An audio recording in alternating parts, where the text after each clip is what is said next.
जय श्री राधे। आज मैं आपसे कुछ ऐसी बातें शेयर करना चाहती हूँ जो कि 2-3 साल पहले तक मैं भी नहीं जानती थी कि बॉडी को कैसे हम अपनी हैबिट्स को सुधार के बॉडी को बिल्कुल ठीक कर सकते हैं। जब हमारी बॉडी रिएक्ट करती है, जैसे बॉडी में पेन, थकान, तो इट मीन्स कि हमारे अंदर कुछ प्रॉब्लम्स आ चुकी हैं जिसको हम जनरली मेडिसिन से ही क्योर करते हैं, एलोपैथ, होम्योपैथ, आयुर्वेद। लेकिन हर मेडिसिन का कोई ना कोई साइड इफ़ेक्ट होता है। बट अगर हम कुछ छोटी छोटी चीज़ें अपने लाइफ में फॉलो कर लें तो हम कभी बीमार होंगे ही नहीं। तो जैसे कि सुबह उठ के सबसे पहले हमारी मॉर्निंग की शुरुआत कैसी होनी चाहिए। सबसे पहले सुबह उठ के हमें अपनी बॉडी को डिटॉक्स करना बहुत ज़रूरी होता है। डिटॉक्स करने के बहुत से तरीके होते हैं, जैसे कि सुबह उठे हम और गर्म पानी 3 गिलास पीना है। जनरली इंसान 3 गिलास पानी बहुत मुश्किल लग रहा है, सुनने में बहुत मुश्किल लग रहा है, सुबह सुबह 3 गिलास पानी कैसे पिया जाएगा। लेकिन धीरे धीरे हैबिट बन जाती है। आप रात को सोते समय अपने पास एक केटल रख के सो, और क्योंकि सुबह उठ के बॉडी में इतना आलस्य होता है कि कौन किचन तक जाए या पानी गर्म करे, it's very difficult. Side table पे आप केटल रख लो, एक बॉटल पानी रख लो, तो उसको पहले आधे गिलास से स्टार्ट करो, 1 गिलास से स्टार्ट करो। बस कुछ ही दिन में आप 3 गिलास तक पहुंच जाओगे। तो 3 गिलास सुबह जितना गर्म पी सको, ल्यूक वार्म वाटर जैसा आप पी सको, पहले पानी पीना है। फिर उसके बाद आप थोड़ी देर बाद जैसे सिनेमन वाटर विद लेमन, मेथी रात को भिगो दी, मेथी का सुबह पानी उसको छान के पी लिया, जीरा water, chia seeds with lemon, और बहुत से डिटॉक्स होते हैं। जैसे कोकोनट वाटर बहुत अच्छा डिटॉक्स है। लेकिन ये देखना है कि आप बॉडी टू बॉडी आपको कौन सा डिटॉक्स अच्छे से सूट कर रहा है। 3-4 दिन आप लोगे तो आपको समझ आ जाएगा। सफ़ेद पेठे का रस बहुत फ़ायदेमंद होता है, बट वो बहुत ठंडा होता है, ठंड में उसको अवॉइड करना चाहिए। और ग्रीन जूस जैसे कि सब्जी सारी, कोई भी हरी सब्जी, पालक, धनिया, बथुआ, लौकी, खीरा, सफ़ेद पेठा, अदरक, पुदीना, ये सारी चीज़ों जो आपके पास अवेलेबल हैं वो आप ले लीजिए। और उसमें बस कुछ इंग्रेडिएंट्स ज़रूरी हैं, जैसे कि 1 एप्पल उसमें डालना है, और लेमन और जिंजर, एप्पल, लेमन, ये 3 चीज़ें ज़रूरी हैं। बाकी और ग्रीन आपके पास कुछ भी है आप उसमें ऐड कर सकते हैं। और इसको जूस बनाने का तरीका एक तो सिंपल, आप जूसर में, अगर आपके पास है तो जूसर में आप निकालो, अदरवाइज़ मिक्सी में उसको चॉप करके डाल दो और थोड़ा सा पानी डाल के उसको घुमा के किसी कपड़े में डाल के निचोड़ लीजिए। तो ये ग्रीन जूस बहुत ही बॉडी के लिए वरदान है। ये आप इसमें आप आंवला भी डाल सकते हो। तो ये बॉडी के अंदर के टॉक्सिन्स बहुत अच्छे से बाहर निकालता है। ये जूस पीने के बाद 2-2.5 घंटे आपको कुछ नहीं लेना। फिर आप उसके बाद जूस के बाद फ्रूट बाउल लो, एनी टाइप ऑफ फ्रूट, आपको फ्रूट पसंद है आप लीजिए, और अच्छी क्वांटिटी में। बस उसमें चाट मसाला, नींबू कुछ नहीं डालना। जूस पीने के बाद आप लंच पे आए तो लंच में आप पहले खाना खाने से पहले आप सैलेड की प्लेट लो, और रोटी गेहूं की अवॉइड कीजिए। गेहूं की रोटी की जगह राजगीरे का आटा मार्केट में अवेलेबल है।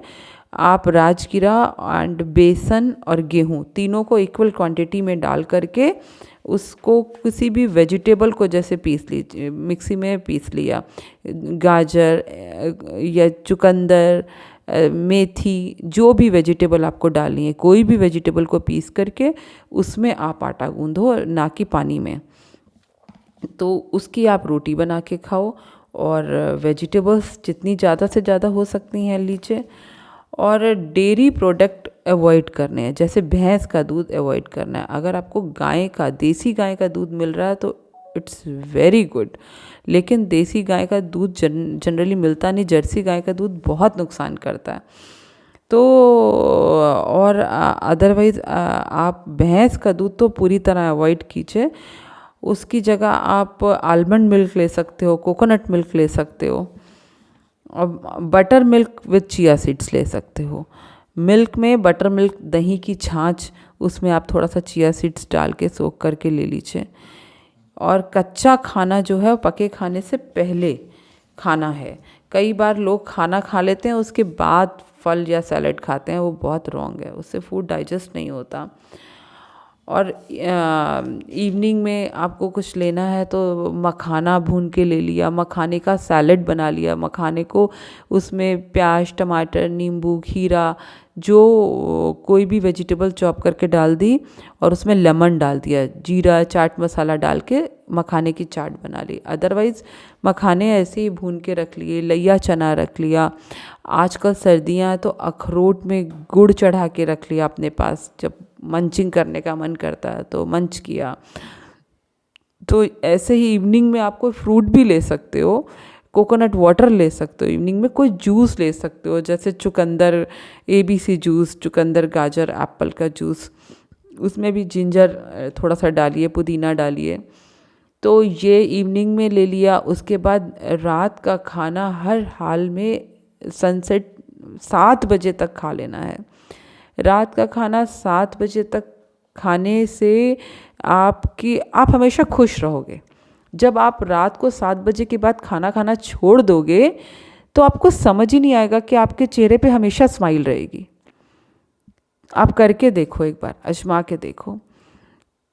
तो रात को खाने में खाना लाइट ही ले लीजिए, जैसे कि सैलेड ले लिया, रॉ वेजिटेबल ले ली पहले, चीला, उपमा, खिचड़ी, दलिया, जितना रात को रोटी सब्जी अवॉइड करो, सूप्स ले लिए। और फिर चूँकि आदत पड़ी हुई है रात को 9-10 बजे खाना खाने की, तो फिर रात को फिर दिमाग मांगेगा कुछ, पेट मांगे ना मांगे, दिमाग मांगेगा। फिर रात को अगर भूख हल्की सी लग भी रही है तो आप जैसे डेट्स खा सकते हो, थोड़ा सा किशमिश, एक मुट्ठी किशमिश खा ली। किशमिश बॉडी के लिए बहुत अच्छी होती है, वो भी हमारे पेट में जाके हमारे टॉक्सिन्स को एब्जॉर्ब कर लेती है। और बस इस टाइप की चीज़ें, या फ्रूट्स रात को जनरली नहीं खाने चाहिए। एक पपाया है, अगर आपको बहुत इच्छा कर रही है कुछ खाने की तो आप एक कटोरी पपाया खा सकते हो। तो और रात को सोते समय थोड़ा सा ब्रेथ लेने का तरीका मैं आपको बताती हूँ कि सांस कैसे लेनी है हमें। सांस लेते समय बस इस चीज़ का ध्यान, रात को सोते समय गहरी सांसें लेनी है और ईश्वर को शुक्रिया करके सोना है कि हे प्रभु तुम्हारा बहुत बहुत शुक्रिया, तुमने मुझे इतना अच्छा दिन दिया। और रात को सोते समय हम एक काम कर दें कि बस सोते समय हम अपने पूरे दिन के काम को ईश्वर को समर्पित कर दें कि हमने दिन भर में क्या किया, ईश्वर तुम्हारी प्रेरणा से हमारे माध्यम से क्या क्या हुआ। कुछ उसमें अच्छी चीज़ें हुई, कुछ बुरी चीज़ें हुई। तो जब हम अच्छाई और बुराई सब ईश्वर के चरणों में समर्पित कर देते हैं तो हम धीरे धीरे बुरे कर्मों को बनाने से बच जाएंगे। और ब्रीदिंग एक्सरसाइज कुछ बहुत ज़रूरी है।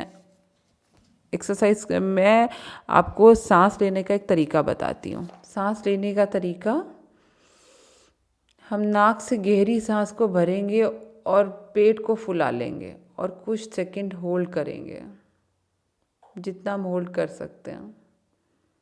फिर बहुत धीरे धीरे हम सांस को छोड़ेंगे।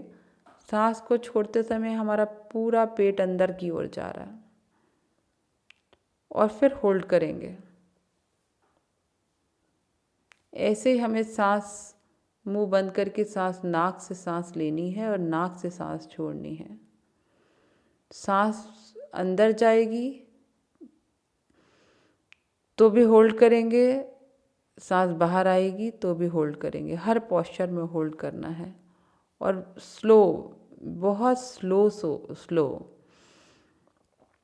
ये जब आप 20-25 गहरी सांसें ऐसे लेंगे तो आप अपने अंदर कुछ ऐसी ऊर्जा महसूस करेंगे जो कि आप सिर्फ ये करने पे, मैं आपको समझा नहीं सकती कि आप कैसा फील करोगे। आप मेरे कहने से बस एक बार ट्राई करो, कुछ सेकंड्स बस। और कोशिश करना है कि जितनी देर हम ये डीप ब्रेथ कर रहे हैं, ले रहे हैं, उतनी देर हमारी बॉडी मूव ना करे, कोई मूवमेंट ना हो। अगर कोई कहीं आपको खुजली हो रही है या कुछ हो रही है तो उसको छोड़ दीजिए, होने दीजिए। बस आप अपनी सांस पे ध्यान रखो और बॉडी बिल्कुल हिले ना। तो उससे आपके दिन भर की थकान ये थोड़ी सी गहरी सांसें लेने से मिट जाएगी और आपको एक आप मेडिटेटिव स्थिति में आ जाओगे। Thank you.